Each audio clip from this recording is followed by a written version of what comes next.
Cuando hablamos de enseñanza de la lectura en la escuela, muchas veces creemos que estamos abordando un proceso complejo, integral y bien estructurado. Pero si observamos con honestidad nuestras prácticas cotidianas, descubrimos que en la mayoría de los casos estamos trabajando de forma intensa solo uno de los pilares de la lectura y dejando los otros en un segundo plano, confiando en que se desarrollarán de manera espontánea o que vendrán después. Y esta es una de las razones principales por las que tantos niños leen sin comprender, avanzan de curso con enormes lagunas y terminan su escolaridad con una relación frágil y poco funcional con la lectura. La lectura no se sostiene sobre un único cimiento, sino sobre varios pilares que deben desarrollarse de forma coordinada y progresiva, y cuando uno de ellos falla o se trabaja de forma superficial, todo el edificio lector se vuelve inestable, por muy bien que se refuercen los otros. El primer pilar, y probablemente el más visible en la escuela, es la decodificación, la mecánica de la lectura, es decir, la capacidad de convertir letras y grupos de letras en sonidos y palabras de forma precisa y fluida. Durante décadas, la enseñanza de la lectura se redujo prácticamente a este componente, bajo la creencia de que una vez que el niño sabía sonar las palabras, la comprensión aparecería casi automáticamente, como una consecuencia natural del dominio del código. Y aunque hoy sabemos que esta idea es incompleta, todavía arrastramos muchas de sus consecuencias. Especialmente cuando se da por finalizada la enseñanza de la lectura demasiado pronto, en cuanto el alumnado alcanza una fluidez básica, sin asegurar que esa fluidez sea suficientemente automática, precisa y estable como para liberar recursos cognitivos para la comprensión. La decodificación no es el todo de la lectura, pero es absolutamente necesaria. Y cuando no se consolida bien, genera un cuello de botella que afecta a todo lo demás, porque un lector que tiene que esforzarse demasiado para identificar palabras no puede, al mismo tiempo, construir significado profundo. El segundo pilar, que suele recibir mucha menos atención sistemática, es el lenguaje oral, entendido no solo como la capacidad de hablar, sino como el conjunto de habilidades lingüísticas que permiten comprender y producir mensajes con sentido, vocabulario, estructuras sintácticas, conocimiento semántico, uso pragmático del lenguaje y capacidad para organizar ideas. Muchas veces se asume que el lenguaje oral es algo que ya viene hecho desde casa o que se trabaja únicamente en educación infantil, y que a partir de primaria, el foco debe desplazarse casi exclusivamente al lenguaje escrito. Pero esta separación es artificial y profundamente perjudicial, porque la comprensión lectora se apoya directamente en la comprensión oral, y un niño no puede comprender en silencio aquello que no comprendería si se lo leyeran en voz alta. Cuando un texto fracasa en comprensión, muy a menudo no lo hace porque el niño no sepa leer las palabras, sino porque no domina el vocabulario, no reconoce las estructuras sintácticas o no tiene los conocimientos lingüísticos necesarios para construir significado. Y ninguna estrategia de comprensión puede compensar de forma real y sostenida un lenguaje oral empobrecido. El tercer pilar de la lectura es la actividad del lector, es decir, lo que el lector hace mentalmente cuando se enfrenta a un texto. Y aquí entran en juego la atención, la motivación, las creencias sobre la lectura, la autorregulación y el uso consciente de estrategias para profundizar en el significado. Uno de los grandes malentendidos en educación es pensar que los buenos lectores comprenden porque tienen facilidad o porque poseen una especie de talento natural para entender textos, cuando en realidad la diferencia fundamental es que han aprendido, de forma más o menos explícita, a leer de distintas maneras según el objetivo, a detenerse cuando algo no se entiende, a releer, a formular hipótesis, a relacionar ideas y a supervisar su propia comprensión, mientras que los lectores menos competentes suelen leer de forma lineal y automática, incluso cuando no están entendiendo, sin activar mecanismos de control. La escuela suele introducir estrategias de comprensión lectora, pero muchas veces lo hace de forma descontextualizada, como listas de pasos o actividades aisladas, sin el modelado, la práctica guiada y la repetición necesaria para que se conviertan en herramientas reales al servicio de la lectura. Y luego nos sorprende que el alumnado sepa las estrategias, pero no las use. El cuarto pilar, que ha ganado un peso enorme en las últimas décadas, es la lectura en entornos digitales, que no solo exige las habilidades clásicas de lectura, sino también competencias adicionales relacionadas con la búsqueda, selección, evaluación y síntesis de información en contextos donde el texto ya no es lineal ni único, sino múltiple, fragmentado y a menudo contradictorio. Leer hoy implica navegar entre fuentes, distinguir información fiable de información dudosa, integrar datos de distintos textos y construir una visión global a partir de piezas dispersas, y estas habilidades no aparecen de forma espontánea por el simple hecho de usar tecnología, sino que requieren una enseñanza explícita que se apoye en una base sólida de comprensión lectora tradicional. Cuando intentamos formar lectores críticos digitales sin haber consolidado la comprensión profunda en textos continuos, estamos pidiendo al alumnado que haga una tarea cognitiva de enorme complejidad sin las herramientas básicas para afrontarla. El gran problema es que el sistema educativo, presionado por tiempos, currículos extensos y evaluaciones externas, tiende a concentrar la mayor parte de sus esfuerzos en el primer pilar, la decodificación, especialmente en los primeros cursos, y luego da por supuesto que los otros pilares se desarrollarán de manera natural,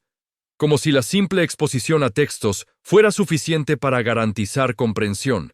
pensamiento crítico y autonomía lectora. Esta suposición es falsa, y la investigación lo demuestra de forma consistente, porque los lectores no se desarrollan por acumulación pasiva de lecturas, sino por una enseñanza intencionada que articula todos los componentes del proceso lector.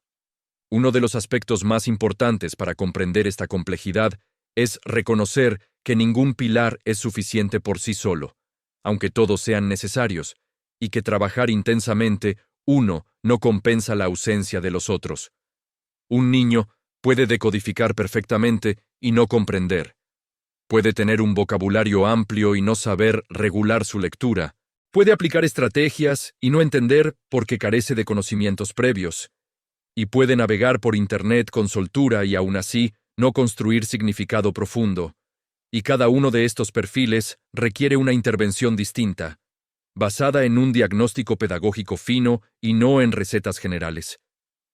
Desde esta perspectiva, cobra especial relevancia el desarrollo del conocimiento y de la cultura general como base de la comprensión lectora, un aspecto que a veces se olvida en favor de metodologías más activas o motivadoras, pero que tiene un respaldo empírico muy sólido. Comprendemos mejor aquello de lo que sabemos algo, y cuanto mayor es nuestro conocimiento sobre un tema, más fácil nos resulta interpretar textos relacionados con él, hacer inferencias, captar matices y retener información. Esto implica que enseñar bien ciencias, historia, geografía, arte o cualquier área del currículo no es un añadido a la comprensión lectora, sino una de sus condiciones fundamentales, y que reducir estas áreas a actividades superficiales o excesivamente fragmentadas empobrece indirectamente la competencia lectora del alumnado. En este punto, resulta clave entender que la comprensión lectora no se construye como un edificio por plantas, donde primero se domina la comprensión literal, luego la inferencial y finalmente la crítica, sino como un entramado de hilos que se van entrelazando desde edades muy tempranas. Una idea representada de forma muy clara en el conocido modelo de la cuerda de la lectura, que muestra cómo habilidades como el vocabulario, la sintaxis, la inferencia, el conocimiento del mundo y la fluidez se desarrollan de forma paralela y se refuerzan mutuamente. Desde esta mirada, trabajar la comprensión en educación infantil no solo es posible, sino necesario. Aunque todavía no estemos hablando de lectura autónoma, porque el lenguaje oral, la lectura compartida, el diálogo sobre textos y la exposición a historias ricas y complejas sientan las bases de la comprensión lectora futura. La lectura compartida, por ejemplo, no es una actividad menor ni un simple momento de animación, sino una poderosa herramienta pedagógica que permite modelar cómo se lee, cómo se interpreta un texto, cómo se hacen preguntas, cómo se anticipa el significado y cómo se reflexiona sobre lo leído. Y cuando se hace de forma sistemática y guiada, contribuye de manera significativa al desarrollo del vocabulario, de la sintaxis y de la comprensión inferencial, incluso antes de que los niños sepan leer por sí mismos. Desde una perspectiva inclusiva, entender los 4 pilares de la lectura también nos ayuda a replantear cómo abordamos la diversidad en el aula, porque muchas de las dificultades lectoras que observamos no responden a una única causa, ni requieren intervenciones completamente distintas, sino ajustes en el énfasis y en el nivel de apoyo. La investigación muestra que las prácticas que benefician a los estudiantes con dificultades específicas de lectura son, en esencia, las mismas que benefician al alumnado con desarrollo típico, siempre que se apliquen con mayor explicitud, mayor intensidad y una progresión más cuidada, lo que cuestiona la idea de que cada dificultad requiere un método totalmente distinto. En este sentido, las agrupaciones heterogéneas y el trabajo colaborativo adquieren un valor especial en el desarrollo de la comprensión lectora, porque permiten que los estudiantes compartan interpretaciones, se expongan a distintos puntos de vista, justifiquen sus ideas y aprendan a argumentar a partir del texto,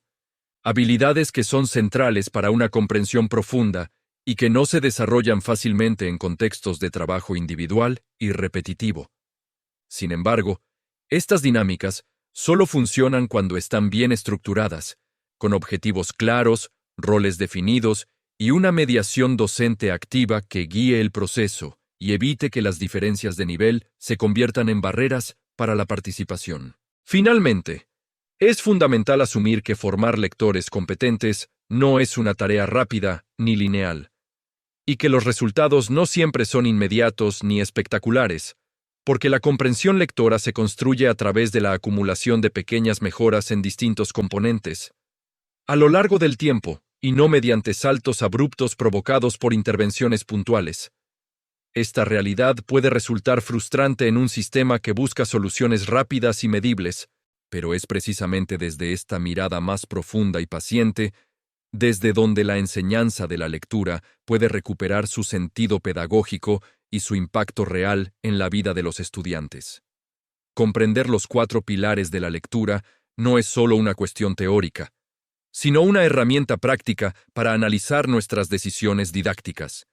identificar qué estamos trabajando realmente en el aula y qué estamos dejando de lado,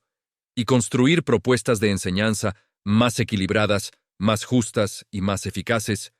que no se conformen con que los niños lean, sino que aspiren a que comprendan, piensen y se apropien del lenguaje escrito como una herramienta para aprender y participar en el mundo. Una tarea que exige conocimiento, reflexión y una práctica docente consciente y sostenida, tal como lo plantea la investigación contemporánea sobre lectura y comprensión, difundida y explicada con claridad por referentes como Juan Cruz Ripoll. Si este video te pareció interesante, déjamelo saber en los comentarios. Y por supuesto que si aún no te has suscrito, hazlo ahora mismo para que no te pierdas ningún otro video. Y por último, te invitamos a que te unas al canal de Telegram, donde seguimos profundizando de estos temas y puedes descargar material gratuito. Nos vemos en un próximo video.